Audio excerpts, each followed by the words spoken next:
Taste the Daily. 4 ஆண்டு திமுக ஆட்சியில் உயர்த்தப்பட்ட வரிகளை குறைக்க தோன்றவில்லையா முதல்வரே என்று கேள்வி எழுப்பியுள்ள எதிர்க்கட்சித் தலைவர், சொத்து வரி, குடிநீர், மின்கட்டணம், பதிவு கட்டணம் உள்ளிட்டவை பல மடங்கு உயர்ந்துள்ளதாக குற்றச்சாட்டு. பைசா கணக்கில் ரயில் கட்டணம் உயர்வுக்கு மக்கள் மகிழ்ச்சியாக இல்லை என்று முதல்வர் ட்விட்டர் பதிவிட்ட நிலையில், திமுக அரசு வரிகளை பல மடங்கு உயர்த்தியதால் மக்களின் மகிழ்ச்சி களவாடப்பட்டது என எதிர்க்கட்சித் தலைவர் பதிலடி. தமிழக மக்களின் சந்தோஷங்களை எல்லாம் கொள்ளையடித்த ஒரு நபர் களவாடுவது பற்றி புலம்புவது சாத்தான் வேதம் ஓதுவது போல் உள்ளது. தமிழகத்தில் உள்ள நடுத்தர குடும்பங்களின் முகங்களில் உற்சாகமும் மகிழ்ச்சியும் கொள்ளையடிக்கப்பட்டு உள்ளதை பற்றி தினமும் கண்ணாடி முன் நின்று நீங்கள் உங்கள் முகத்தை பார்க்கும்போது சிந்திக்கவில்லையா என்று எதிர்க்கட்சித் தலைவர் கேள்வி. நடுத்தர மக்கள் பயன்படுத்தும் ரயில்களின் கட்டணத்தை உயர்த்தும் மத்திய அரசின் முடிவு ஏற்கத்தக்கதல்ல. உடனடியாக ரயில் கட்டண உயர்வை கைவிட வேண்டும் என்று எதிர்க்கட்சித் தலைவரும் அதிமுக பொதுச் செயலாளருமான எடப்பாடி கே பழனிசாமி வலியுறுத்தல். சென்னை ராயப்பேட்டையில் உள்ள அதிமுக தலைமை அலுவலகத்தில் கழக வளர்ச்சிப் பணிகள் குறித்து அதிமுக பொதுச் செயலாளர் எடப்பாடி கே பழனிசாமி 2வது நாளாக ஆலோசனை.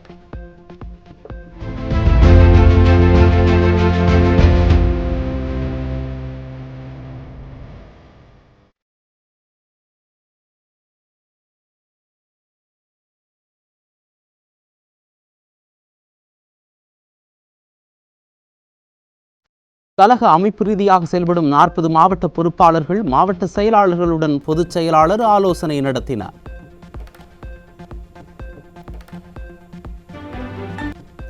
வால்பாறையில் சிறுத்தை தாக்கி உயிரிழந்த சிறுமி குறித்த கேள்விக்கு கிண்டலடித்து அலட்சியமாக பதிலளித்த வனத்துறை அமைச்சர். யானைகள் தாக்குறது, மிருகங்கள் தாக்குறது யூஸ்வல் நடக்கிறது. அதுக்குரிய நிவாரணம் கொடுக்குறோம். அரசாங்கம் உடனே நடவடிக்கை எடுக்கிறோமாங்கிறத முக்கியம். யானைகள் தாக்குறது, மிருகங்கள் தாக்குறது யூஸ்வல் நடக்கிறது. அதுக்குரிய நிவாரணம் கொடுக்குறோம். அரசாங்கம் உடனே நடவடிக்கை எடுக்கிறோமாங்கிறத முக்கியம். சிறுத்தை என்றால் கடிக்கத்தான் செய்யும் என மனித தன்மையற்று பேசிய ராஜகண்ணப்பனை அமைச்சர் பதவியிலிருந்து நீக்குவதற்கு அப்பா ஸ்டாலினுக்கு திராணி இருக்கிறதா என மக்கள் கேள்வி.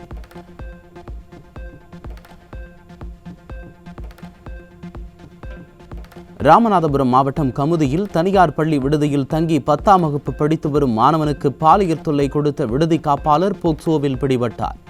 ஸ்டாலின் ஆட்சியில் மாணவிகளுக்கு தான் பாதுகாப்பு இல்லை என்றால் மாணவர்களும் பாலியல் தொல்லைக்கு ஆளாகி வரும் அவலம். நாகை மாவட்டம் திட்டச்சேரி பகுதியில் 7ஆம் வகுப்பு படிக்கும் பள்ளி மாணவிக்கு பாலியல் தொல்லை கொடுத்த பரோட்டா மாஸ்டர். பள்ளியின் தலைமை ஆசிரியர் அளித்த புகாரின் பேரில் பரோட்டா மாஸ்டர் நூர் முகமது போக்சோவில் பிடிபட்டார். திண்டுக்கல் மாவட்டம் கொடை ரோடு அருகே விவசாய தோட்டத்தில் வளர்க்கப்பட்ட 6 அடி உயர கஞ்சா செடிகள் பறிமுதல். திறனற்ற திமுக அரசு கஞ்சாவை தடுக்க தவறியதால் விவசாய தோட்டத்திலேயே கஞ்சா செடி வளர்க்கும் அவல நிலை. தேனி மாவட்டம் கூடலூரிலிருந்து கேரளாவிற்கு கஞ்சா கடத்த முயன்ற நபரிடமிருந்து 5 கிலோ கஞ்சா பறிமுதல். விடியா ஆட்சியின் செயலற்ற தன்மையால் தமிழ்நாட்டில் போதைப் பொருட்களை ஒழிக்கவே முடியாத ஒன்றாக மாறிவிட்டதாக மக்கள் குற்றம் சாட்டுகின்றனர். செங்கல்பட்டு மாவட்டம் மதுராந்தகம் அருகே மின் மோட்டார் அறையில் 1.5 லட்சம் ரூபாய் மதிப்பிலான 300 கிலோ குட்காவை பதுக்கி வைத்திருந்தவர் பிடிபட்டார். விடியா ஸ்டாலின் ஆட்சியில் காவல்துறையினரும் உணவு பாதுகாப்பு துறையினரும் முறையாக ரோந்து செல்லாததால் மளிகை கடையிலும் குட்கா உள்ளிட்ட போதைப் பொருட்கள் சர்வசாதாரணமாக கிடைப்பதாக மக்கள் குற்றச்சாட்டு.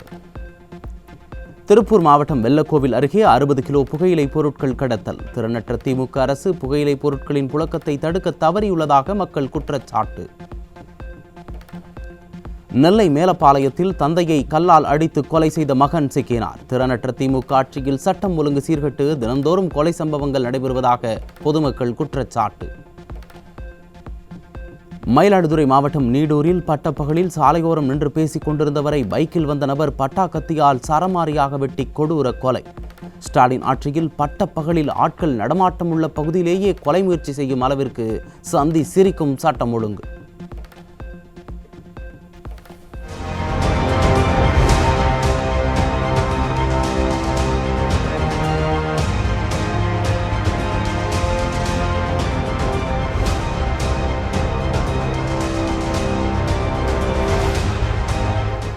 தென்காசி மாவட்டம் ஆலங்குளம் அருகே கடன் பிரச்சனையால் மனைவியை சரமாரியாக வெட்டி கொலை செய்த கணவர். திறனற்ற ஸ்டாலின் ஆட்சியில் காவல்துறை மீது பயம் இல்லாததால் குற்ற சம்பவங்கள் அதிகரித்துள்ளதாக மக்கள் குற்றச்சாட்டு. கடலூர் மாவட்டம் பண்ருட்டி அருகே டாஸ்மாகில் மது வாங்குவது தொடர்பான தகராறில் அரிவாள் பீர் பாட்டிலை கொண்டு தாக்குதல் நடத்திய கும்பல். ஸ்டாலின் ஆட்சியில் சட்டம் ஒழுங்கு சீர்கேட்டால் மதுபோதை காரணமாக நடைபெறும் தாக்குதல்கள் அதிகரித்துள்ளதாக மக்கள் அச்சம். சென்னை குறுக்குப்பேட்டை 47வது வார்டு பகுதியில் தூய்மை பணி வழங்குவதற்கு 5000 ரூபாய் லஞ்சம் கேட்டு வாங்கிய மாநகராட்சி பெண் அதிகாரி. மாதந்தோறும் 31ஆம் தேதி 5000 ரூபாய் கொடுக்கவில்லை எனில் இடமாற்றம் செய்வேன் என்று மிரட்டும் வீடியோ காட்சிகள் வெளியாகியுள்ள நிலையில் இதுதான் உள்ளாட்சியில் நல்லாட்சியா முதல்வரே என்று மக்கள் கேள்வி. 3 எப்படி இருந்தா அம்மா பார்த்துறோம். அப்புறமா நான் சொல்றது கேளு. 1ஆம் தேதியிலிருந்து வேலைக்கு வா. இந்த காசு இந்த 1500 இந்த மாதம் இந்த 5000 ரூபாய் 6500 ரூபாய் வந்தா 1ஆம் தேதியிலிருந்து வேலைக்கு எடுப்பேன். இல்லைன்னா ஆப்சென்ட் போட்டுனே இருப்பேன் நான். வேலைக்கு 5000 ரூபாய் 31ஆம் தேதி நீ காசு கையோட வா. 1ஆம் தேதியில வேலைக்கு வா. சம்பளம் இல்லை, முடியாதுப்பா. அதெல்லாம் முடியவே முடியாது. கடலூர் மாவட்டம் பண்ருட்டியில் போதைப் பொருட்களை பயன்படுத்தி ரகளையில் ஈடுபட்ட அரசு பள்ளி மாணவர்கள் ஆசிரியரை கற்களால் தாக்கிய சம்பவம். நிர்வாக திறனற்ற ஸ்டாலின் ஆட்சியில் அதிகரித்து வரும் போதைப் பொருட்களால் மாணவ சமுதாயம் சீரழிந்து வருவதாக பொதுமக்கள் குற்றச்சாட்டு. செங்கல்பட்டு மாவட்டம் கூடுவாஞ்சேரியில் அடிதடி, கட்ட பஞ்சாயத்து உள்ளிட்ட குற்ற சம்பவங்களில் ஈடுபட்ட 2 பேர் சிக்கினர். திறனற்ற ஸ்டாலின் அரசின் காவல்துறையின் மீது துளியும் அச்சமில்லாததால் இது போன்ற அவலங்கள் தொடர்வதாக மக்கள் குற்றச்சாட்டு. காஞ்சிபுரம் மாவட்டம் ஸ்ரீபெரும்புதூர் அரசு மருத்துவமனையில் மருத்துவ உதவியாளர் பணியின் போது மது அருந்திய வீடியோ காட்சிகள்.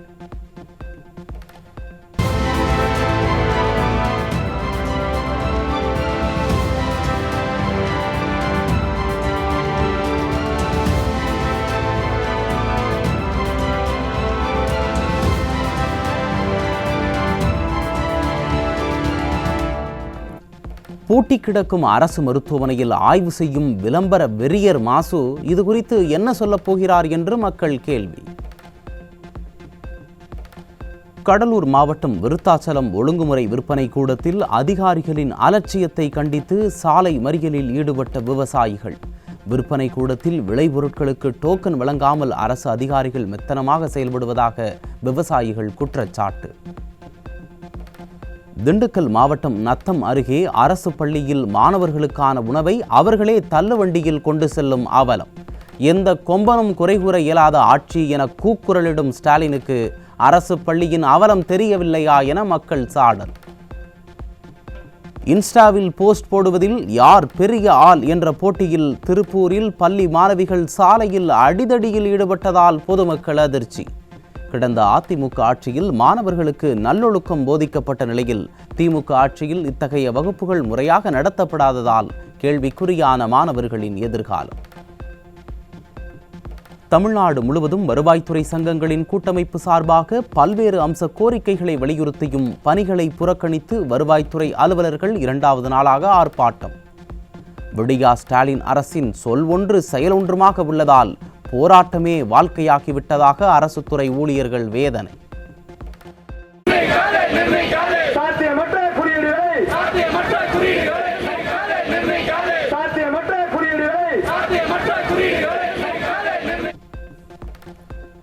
திருவாரூர் மாவட்டம் மன்னார்குடி அருகே கொத்தடிமையாக வாத்து மேய்த்த 4 சிறார்கள் மீட்பு.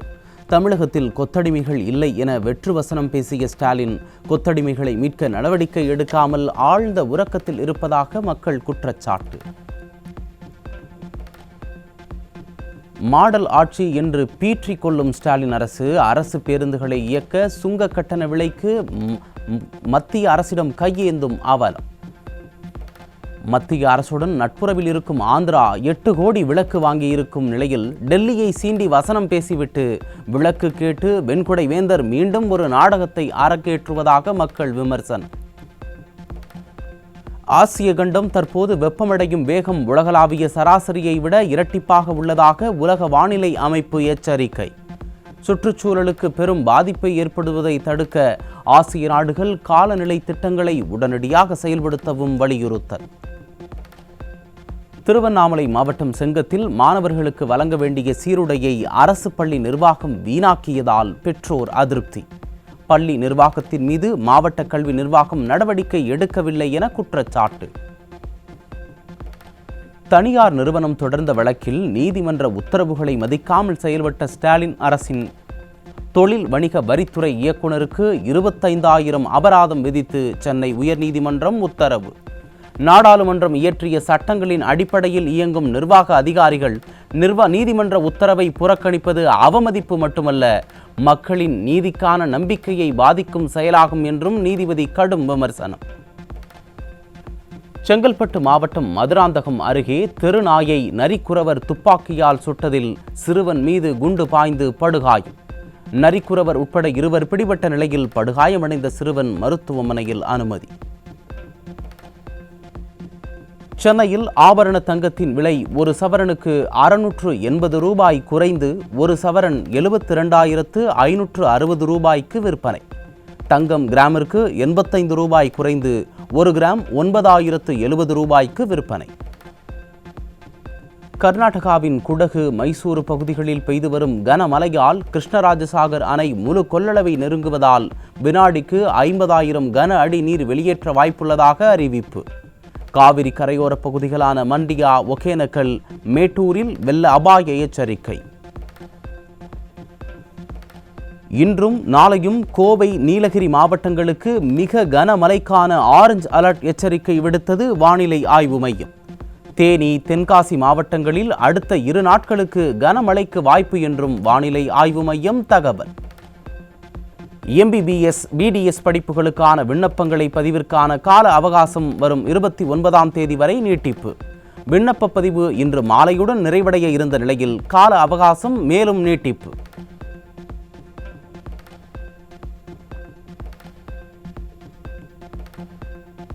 (2026) முதல் CBSE 10ஆம் வகுப்பிற்கு ஆண்டிற்கு 2 முறை பொதுத் தேர்வு நடத்த தேர்வு கட்டுப்பாட்டு அதிகாரி ஒப்புதல். முதற்கட்ட தேர்வு முடிவுகள் ஏப்ரல் மாதமும் 2ஆம் கட்ட முடிவுகள் ஜூன் மாதமும் வெளியாகும் என்று அறிவிப்பு.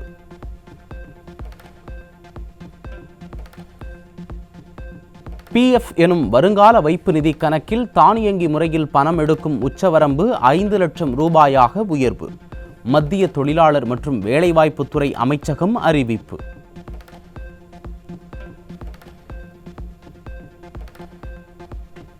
பீகார் மாநிலத்தில் முதல் முறையாக ஸ்மார்ட் போன் மூலம் மின்னணு வாக்கெடுப்பு அறிமுகம்.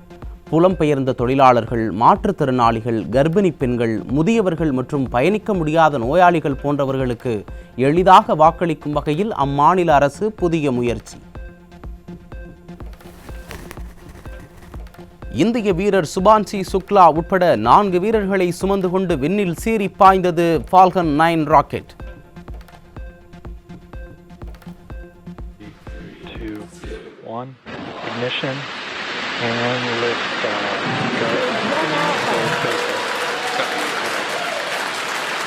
For 3 nations, a new chapter in space takes flight. Godspeed AX4. அமெரிக்காவின் புளோரிடாவில் உள்ள கென்னடி விண்வெளி மையத்தில் 4 வீரர்கள் சென்ற நிலையில் 41 ஆண்டுகளுக்கு பிறகு விண்வெளி செல்லும் 2வது இந்தியர் என்ற சாதனையை சுபான்சி சுக்லா படைத்துள்ளார். தனுஷ், நாகார்ஜுனா மற்றும் ராஷ்மிகா மந்தனா நடித்த குபேரா படம் 100 கோடியை வசூல் செய்துள்ளதாக படக்குழு அறிவிப்பு. படம் வெளியான சில நாட்களிலேயே 100 கோடி வசூலானதால் படக்குழு உற்சாகம். அறிமுக இயக்குனர் சண்முகப்பிரியன் இயக்கத்தில் விக்ரம் பிரபு நடித்துள்ள லவ் மேரேஜ் படத்தின் மீண்டும் பிறந்தேனா பாடலை வெளியிட்டது படக்குழு. சான்றிதழ் பெற்றுள்ள இப்படம் ஜூன் 27ஆம் தேதி திரையரங்குகளில் வெளியாகிறது.